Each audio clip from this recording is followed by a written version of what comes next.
let me start over. So we're going to look at a document known as la facture.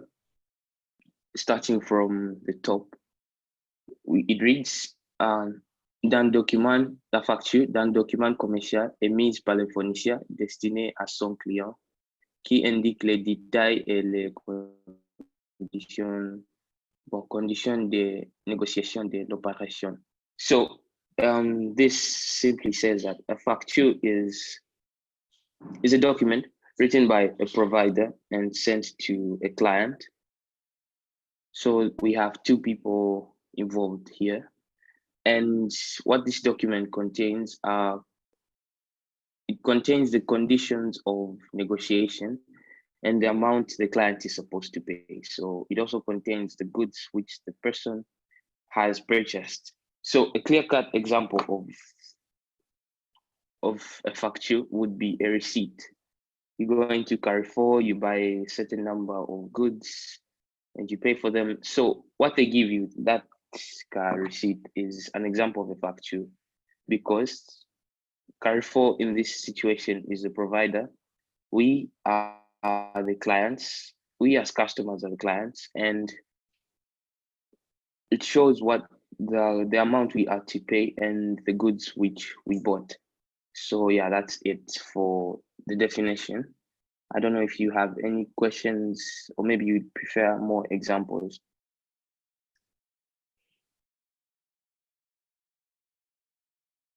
So moving on to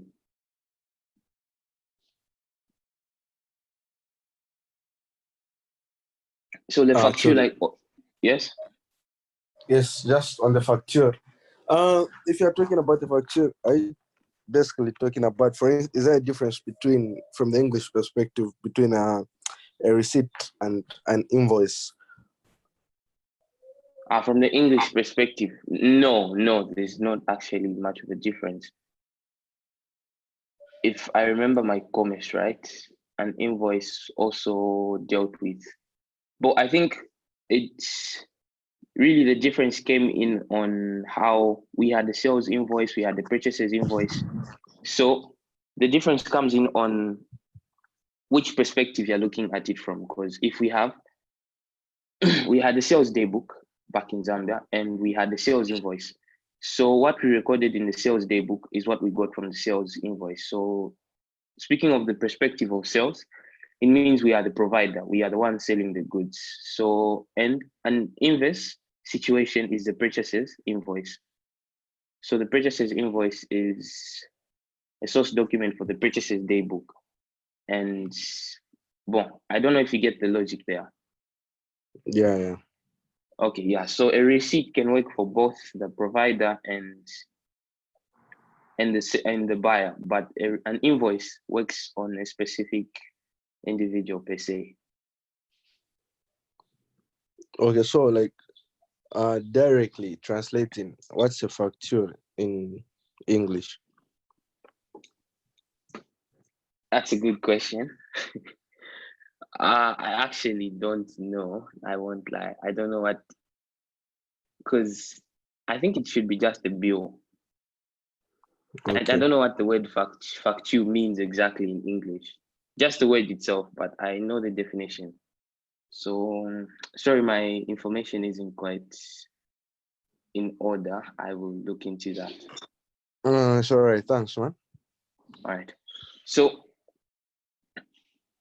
we have, so the facture is a document. So by that, it has things which are necessary, things which should always appear for the document to be complete. So these are the following, the ones in red. So it says les mentions obligatoires apportées sur la facture. We have the date. So the facture contains the date of purchase, and the date of purchase is the same as the date of sale. So it contains the date, it contains la denomination facture. So la denomination are the goods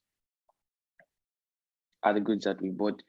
And thirdly, it has numéro d'ordre. So numéro d'ordre it's a facture number.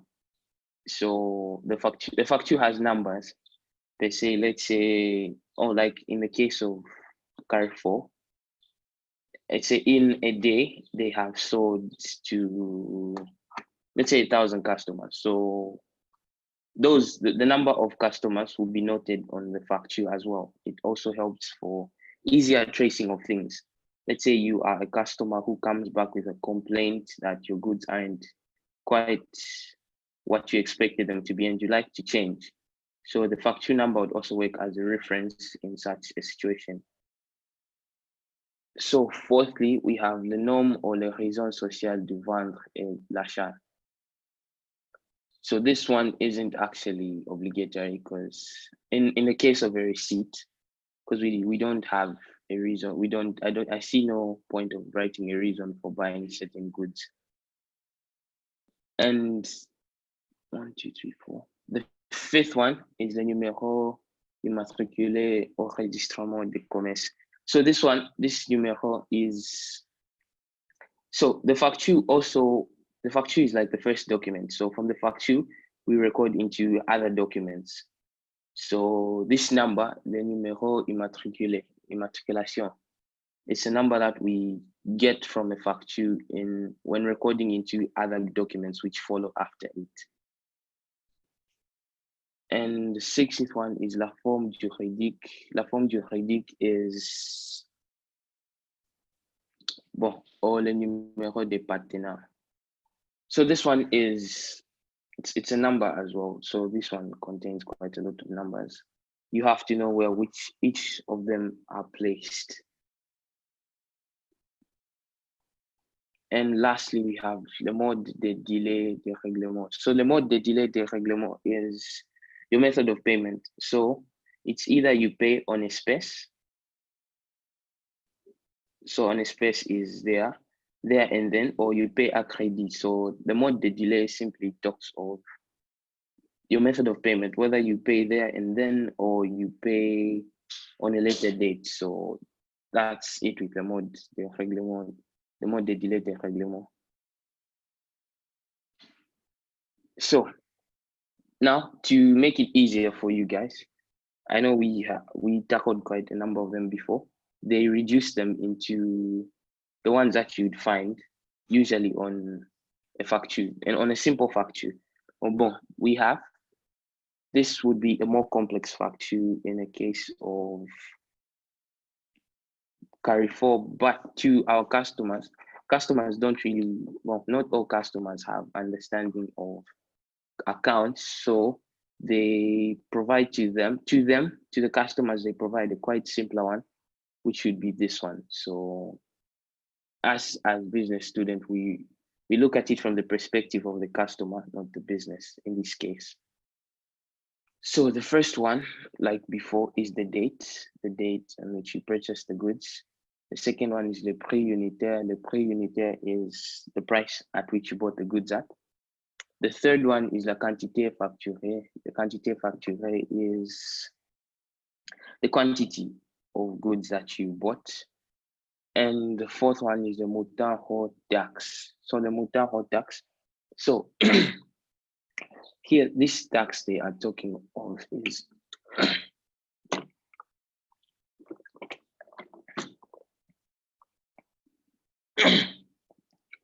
so we have something we call value added tax. This is a tax which the government imposes on all the goods which are sold within the country.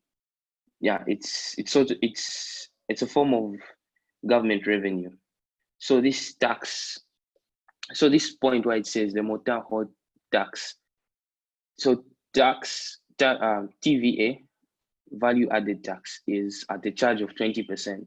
So from each and every product we buy, there's a 20% charge from the normal price list, onto which we add that 20%. So let's say you buy something which costs 1 dirham.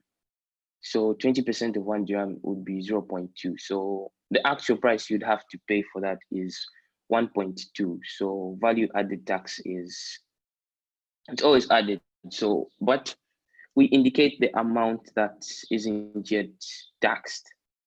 The amount which isn't yet taxed has to be indicated on the facture. So I hope I'm clear and not rushing things. Sinon, me poser des questions. And 1, 2, 3, 4. Excuse me, Cholwe. Yes. Le montant, does it cover like all the taxes, or it's just the TVA, or like It's the just it's just the just TVA. TVA? Yes, Okay. just the TVA, value added tax. So we have the fifth point here, which is la réduction or majoration. So this is actually a point we are going to look at further on behind. So the reduction are things that I would say like discounts. So if you buy goods, when you like a clothing shop, they're usually goods on discount. So that is classified as a reduction.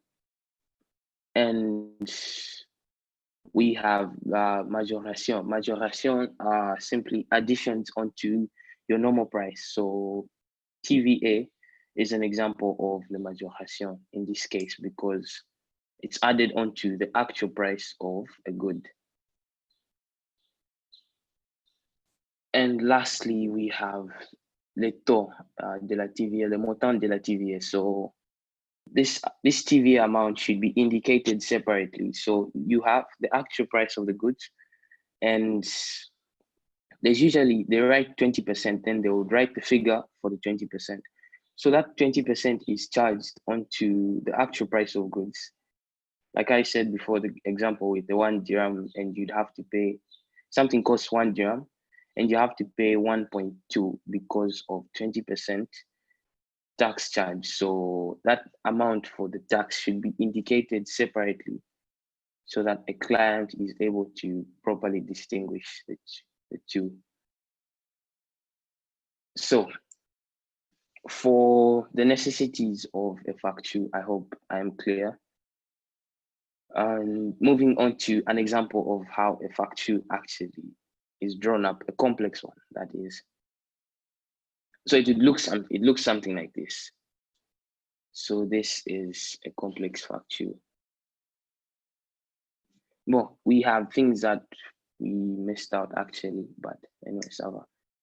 So like I said, here we have the amount for, I'll start from the top, coming to the bottom, explaining. So this is this is a facture. This is an example of a complex facture. Here we have these facture. I'll start from the top. So this transport sharaf is the name of the company. So usually a facture contains the name of the company placed at the top. And moving on to our far right hand side to the top where we have the date, which is the 15th December 2012, which is the date like I had said before. And here where we have droit, so we have two types of facture. We have facture droit and facture d'avoir, which I'm going to explain on later on. This Safari car is a client, it's the name of the client. So moving on to, so that's it with the top far right. I've explained this Safari car is the name of the client and that's the date. So moving on to this side. So this looks like the address, this is the physical address. And down here we have, so to your top left, the thing just at the bottom, which is facture numéro 015. That's a facture number. So now moving on to the hardcore calculations. So we have this table here, which is subdivided into certain sections. So we have quantity. Yes. You're sorry to drive you back. What did you say for the patron number? The patron number. Patron. It's just a number as well. It's a reference number we use to record in our in documents which follow after this book. Oh, okay. All right. Yeah, so you're going to see it later on. But before that, these two lists, 15 rue Majan and RC numéro 135. This looks like the physical address for the place. So coming back to this table again, we have the first column, which is called quantité. So which is the quantity of goods that the person bought, and the prix unitaire is the price of a single unity of something. Let's say you are buying 50 things, and each one of them costs 2 dirhams. So you'd have to multiply the quantity times the price of an individual of them. So that would give you like, well, I've forgotten the figures I gave as an example, but I hope you get the math there. So we have le quantité and le prix unitaire. So these are two different things, and we multiply them to get le montant. So the montant is the actual price that we have to pay. But in this case, we have le réduction et le majoration. So this isn't the final price which the customer will be charged. It's just the first price we have to work with. So I'm pretty sure I haven't yet explained the remise, the escompte, and the TVA. So we are going to pass these on. So we have a figure which is called TTC, which is toute taxe comprise. Toute taxe comprise is an amount where the TVA has already been added. So the example, drawing back to the example for the goods of, let's just say par. Let's just say par. Yeah. I think par costs one. Yeah, it should cost 1 dirham. So let's say it costs 1 dirham, and you are told to pay 1.2 for it. So 1 dirhams is le montant hors tax. So hors means outside tax. And TTC would be 1.2. So TTC is toute taxe comprise. That's the abbreviation. So TTC is the figure which contains the tax added to it, which the normal case is TVA. So the 1.2 is the figure TTC, and the 1 dirhams is the figure hors tax. I hope I'm clear on those two distinctions, because that's quite important as well.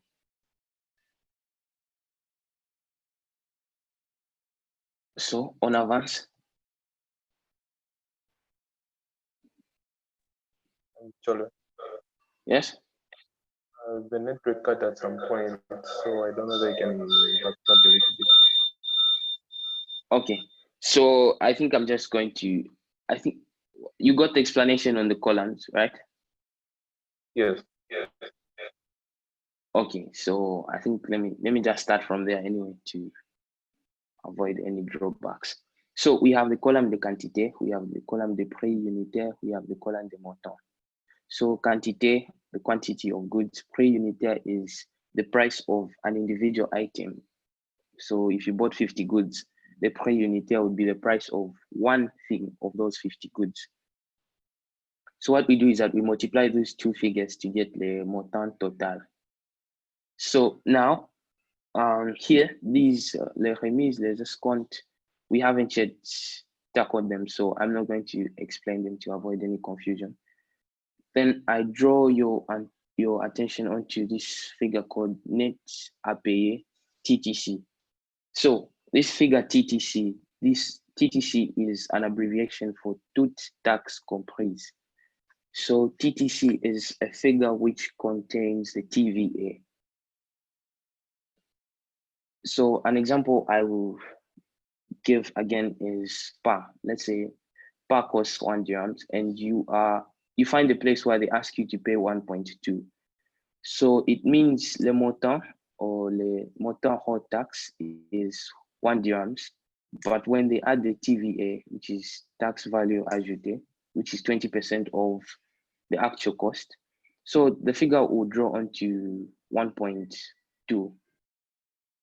So that 1.2 is TTC because it's toute taxe comprise. So it's the actual price the person is supposed to pay with the addition of TVA. I hope that's clear this time. Thank you. It is. Sure. So Drawing onto the bilan, usually the things you'll be looking at concerning the facture are le compte, les achats, and le compte de vente. So those are the two main accounts you'll be looking at. So that's class 6 and class 7. So here are examples of the comptes that are quite necessary to the use of the facture. So we have 6111, which is achat de marchandises, 6121, which is achat de matériaux premiers, 6123, which is achat des emballages, 6125 is achat non stocké de matériaux et fournisseurs. So, like I said again, you have to master these counts. So it starts really slow. You start from class 1 all the way to class 7. Yes, there are some that you'd use from class 8, like the compte des résultats, but it's not always that you have them. But from 1 to 6, you have to make an effort to try to memorize at least maybe 5 from each class. Let's say class R, you know 5 of them. At least you'll be able to get by with something, with some knowledge. So that's it for the class 6. So, and we have the class set, which is the Levant. So we have Levant are the sales.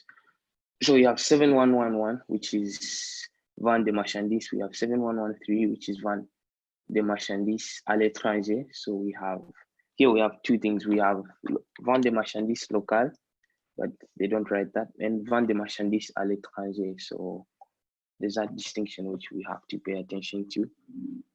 And well, it continues on to the end.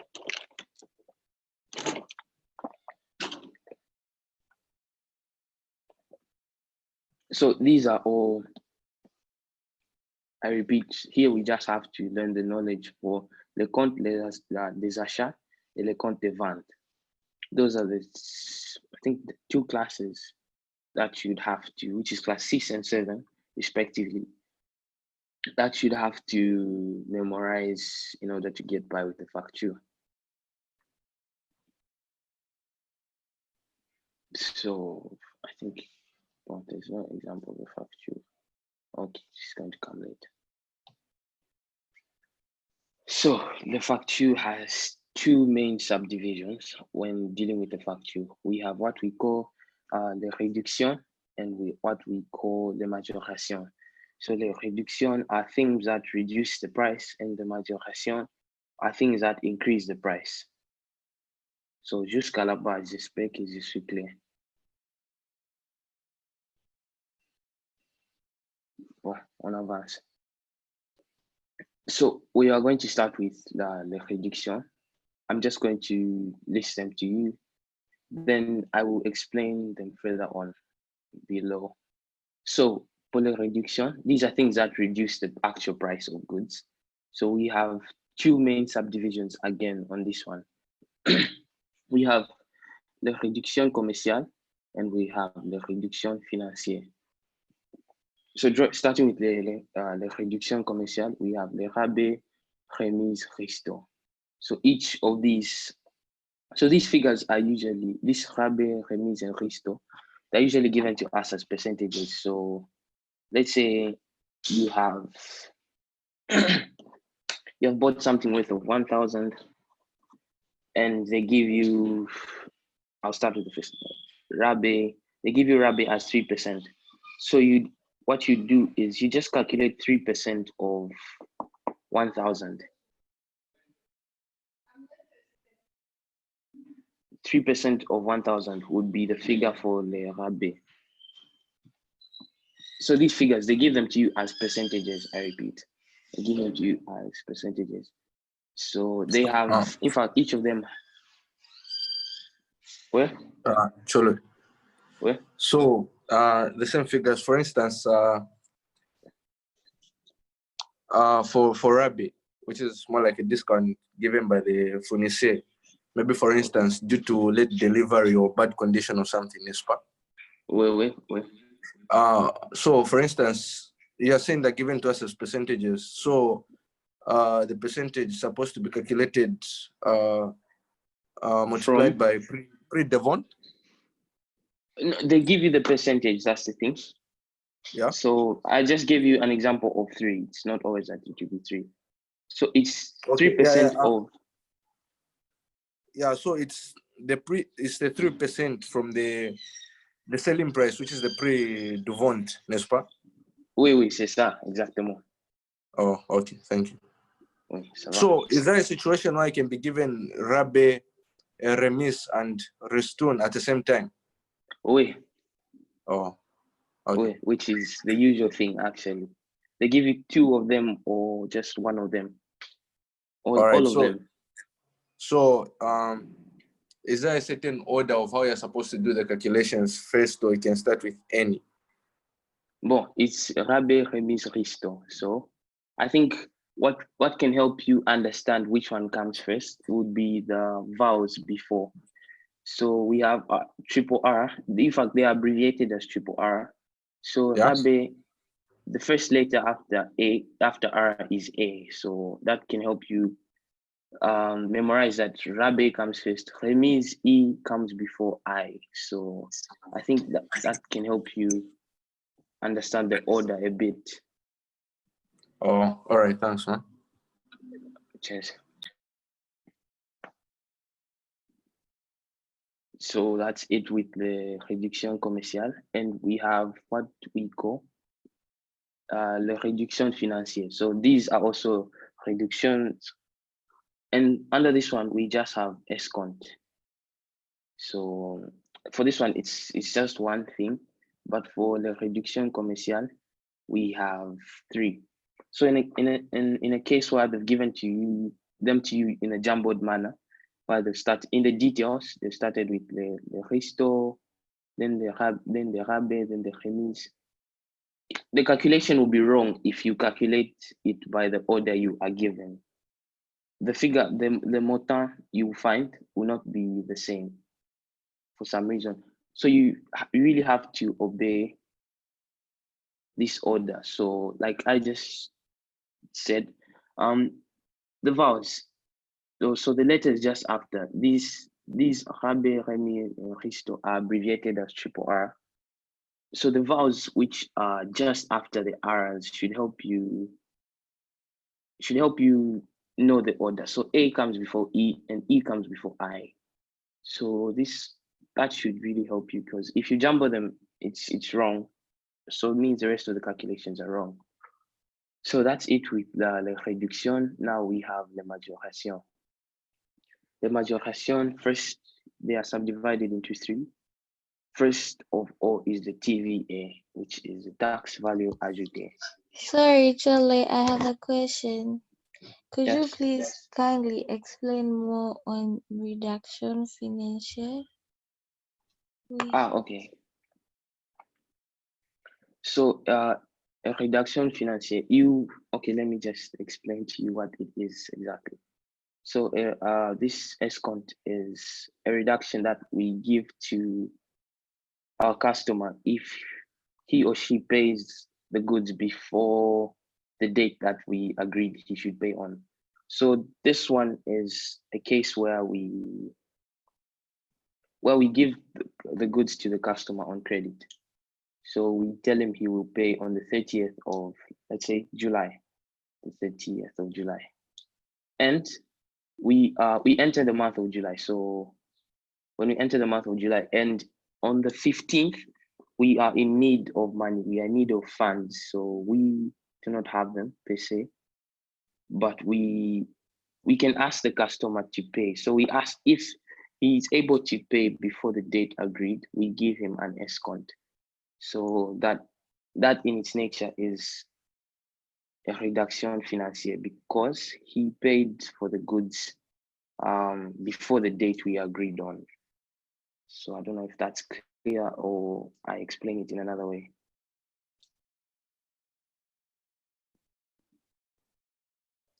It's clear, thank you.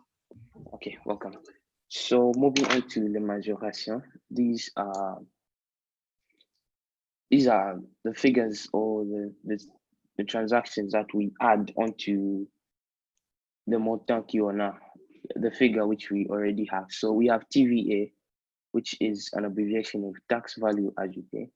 This one is always charged to us at a rate of 20%. So 20% of whatever goods you buy is called TVR.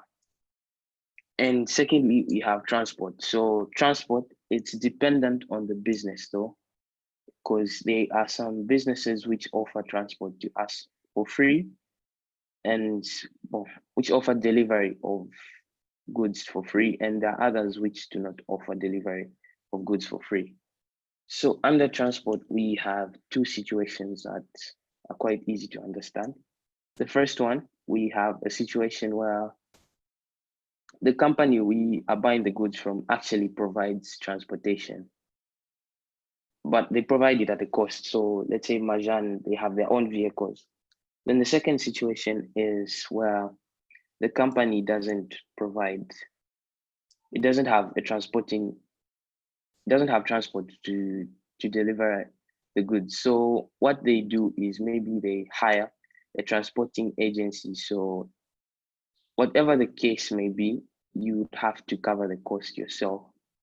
It doesn't matter whether it's that's if you have to pay for it, if si c'est pas gratuit.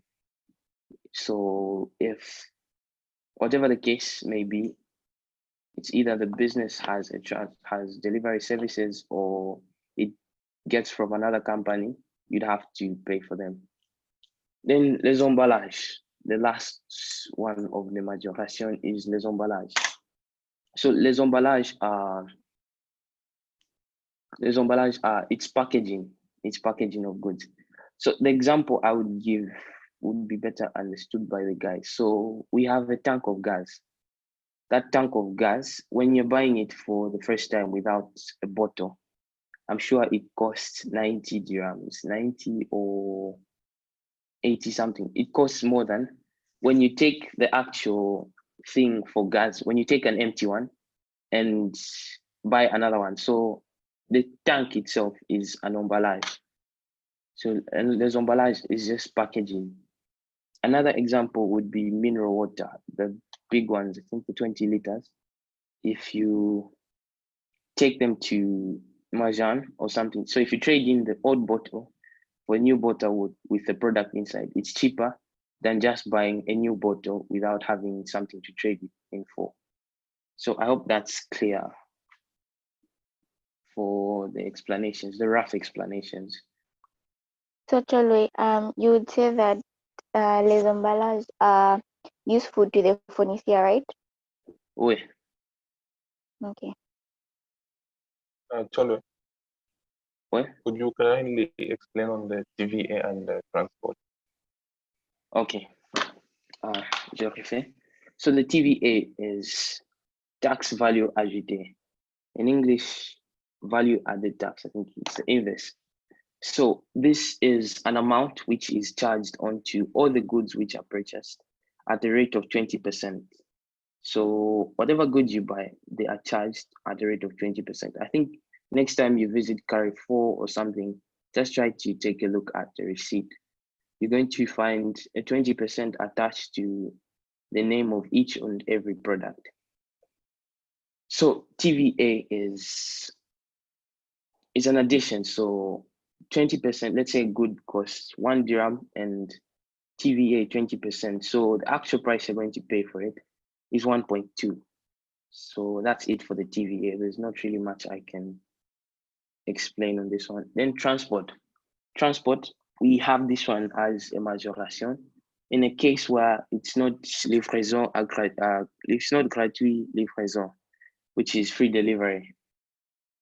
So let's say you buy a fridge from Majan, and they themselves, there are two situations.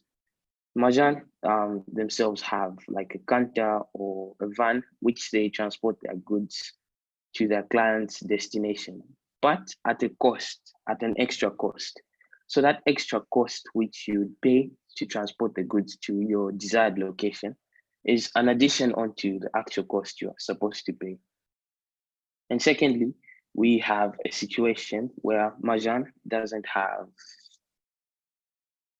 doesn't have delivery service. They do offer delivery, but they themselves don't have like a van or a canter to deliver the goods. So they approach a delivery agency, let's say CTM. Yes, CTM does. CTM is a bus agency. So what would happen is that even if Majan would have to pay for the goods to be delivered to you, that extra cost they paid in advance, you'd have to pay back. So it's like you're returning the money to them. So that extra cost will be placed on the receipt as an addition to your actual price you have to pay. So, sinon, j'espère que c'est clair. Sinon, n'hésitez pas à me poser. So, is it clear up to jusqu'à là-bas? Maybe you can just repeat from the point where you said if they don't have their own transport. Okay. So, if they don't have their own transport, if Majan doesn't have its own transporting mechanism, which would be a vehicle, a canter, yeah, so there are businesses which are in the business of just transportation.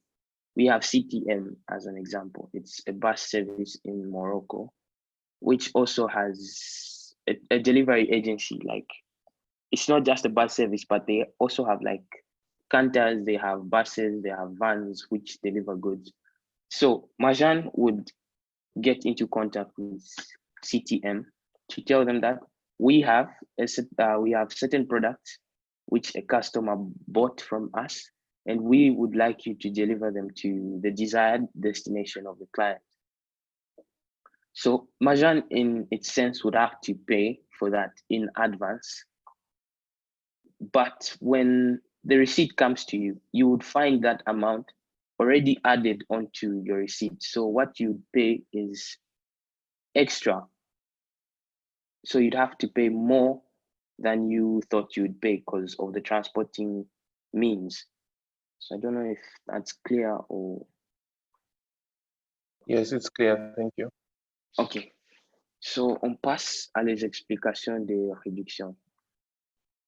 So each of these reductions has the instances where you wouldn't be given, they wouldn't give them to you as rabais, remis, resto. No, they give them to you as the sort of situation they represent. So they would write maybe a client, a client fidel, which is a loyal client, buys goods for 5,000 and we give him a discount of 3% of the goods he bought. So that client fidel has, it falls under one of these, rabais, remis, resto. So it's up to you to know which one it is. So the explanation for them are the following. So la réduction commerciale, it reads just at the top.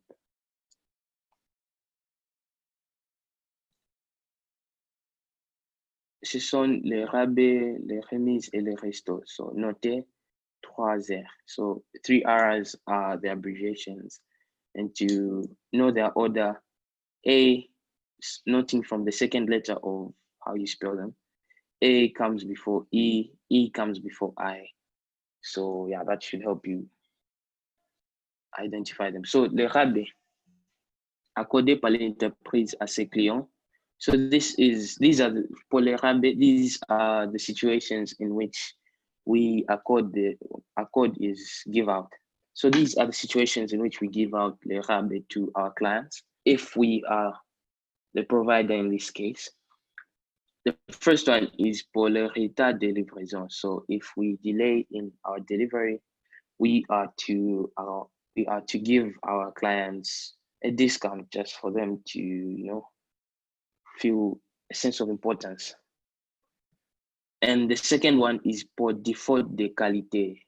So if a client bought goods and it so appears that one of them was wrong in color, had less quality than the others. Okay, one was just 40, one of the goods was 40. We'd have to give them a discount because yes, it isn't fair for them to pay for goods to pay a high price for goods which are not of the quality they requested. So that's it pour le rabais. So that's it pour le rabais. We have two situations. Pour retard de livraison et pour défaut de qualité. So I hope that's clear. Moving on to les remises accordées par l'entreprise à ses clients pour le premier pour les qualités du client. So the qualité du client is client fidèle. Client fidèle is simply a loyal client, someone who always returns to you, someone who buys goods, if you have an online platform, someone who actually gives a feedback on how satisfied they are with the goods. Ça, c'est un client fidèle. And secondly, pour les remises, we have l'importance des quantités achetées.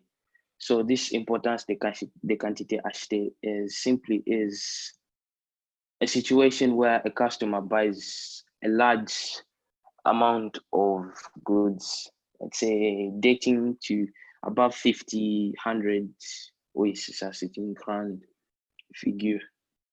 So moving on to, well, I hope it's clear. Moving on to the last one, which is le resto. It reads, réduction des fins d'année accordée par l'entreprise à ses clients les plus fidèles sur le chiffre d'affaires d'une période. So this one, le resto is quite similar to le remise in the sense that we have the issue of a client fidèle as well again, but this one is given only to at the end of an accounting period. So this one is given yearly. But so in the details, I haven't encountered a question where they would give an explanation for le resto and le remise because they're quite similar. This one is given, le remise is given on a monthly basis and le resto is given at the end of the year. So at the end of the year, let's say December, we go through our accounting and there's a client who hasn't yet paid us setting a sum of goods. Then we notice that this client has been a client fidèle. He's been a loyal client. He's bought goods from us. We would reduce the amount he is supposed to pay. That's only in a situation where he hasn't yet already paid us. So oui, c'est ça. Donc, j'espère que c'est clair pour les 3 R, pour les rabais, les remises et les restos. J'espère que c'est clair. Oui, c'est clair. D'accord, on va reposer un peu.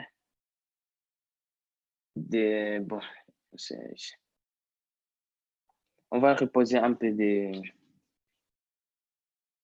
10 minutes. Oui, 10 minutes. On se verra à 13h10. C'est bon? Oui. D'accord.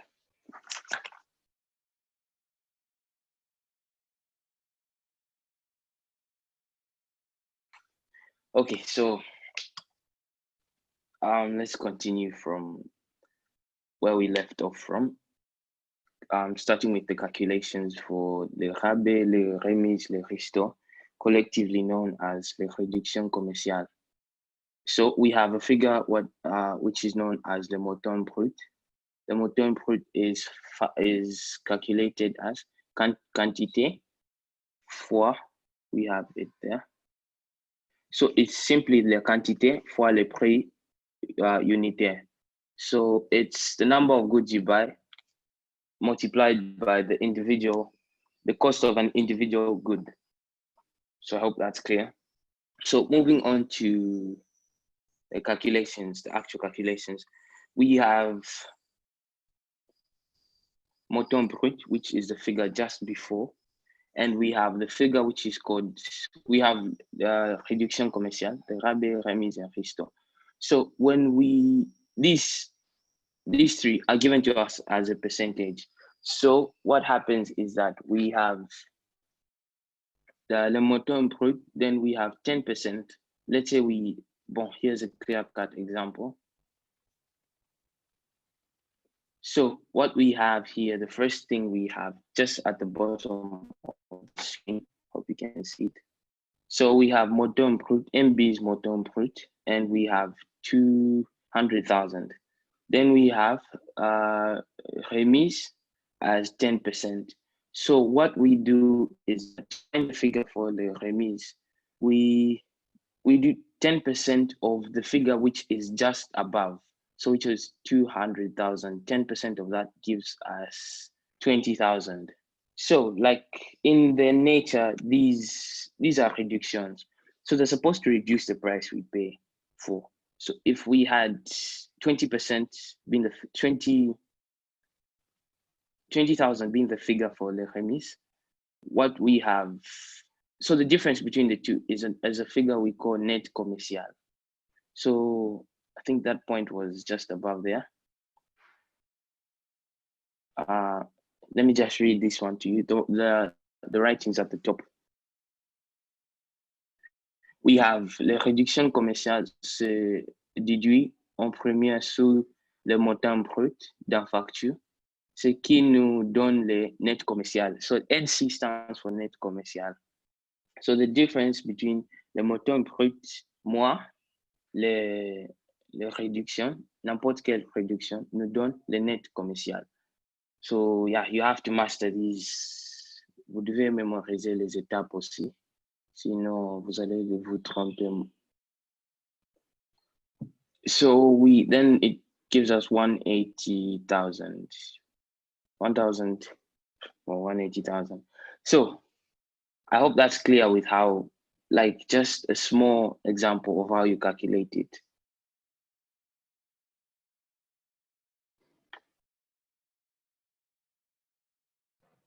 Okay, so in a situation where you have all the three, you have rabais, remise, restore, or you have two rabais, one remise, you have two restores. Okay, in a situation where you have multiple of la réduction commerciale, what you do is, if there are multiple of the first one, you just get them of the same one. So if you have two remise, you get them in the order they are in the details. So if we have 5% coming first, then we have 10% coming second. You don't add the two percentages. No, you don't add them. You treat them separately. So you do 5% of the montant brut tout d'abord. Then what you do now with the 10%, which I had said is the one that follows, you do the 10% you calculate the 10% from the net commercial. So the net commercial, this is like the new montant brut. So we call it net commercial. I hope that's clear. So if we had more than one, the other one would follow just below here. Let's say it's 5,000 of 18,000, 1,000 for this figure. What we would have is, it would follow just below. I don't know if that's clear, or maybe je sais pas.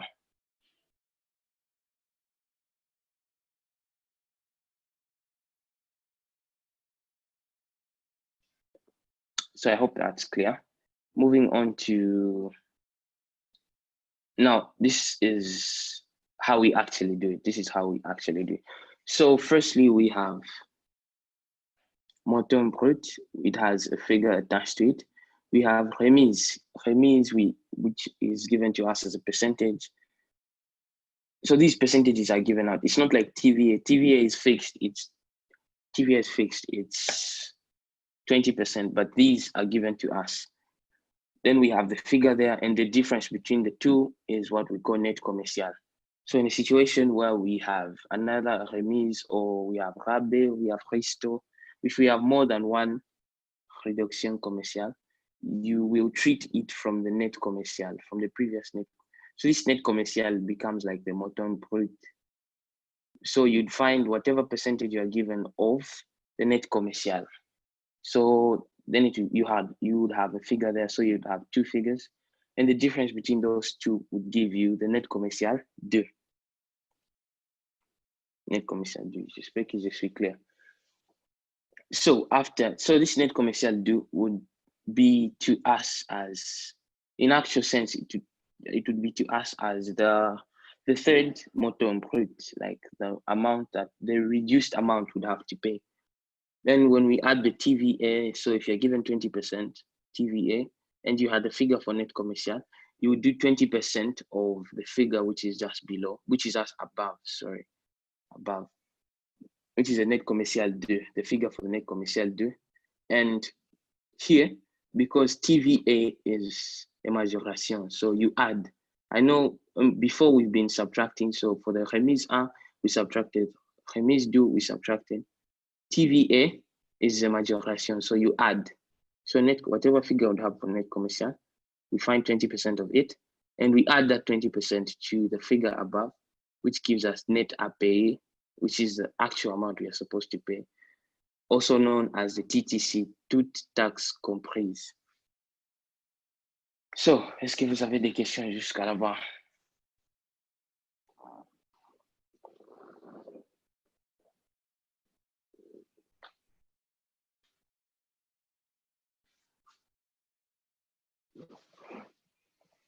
So, on passe.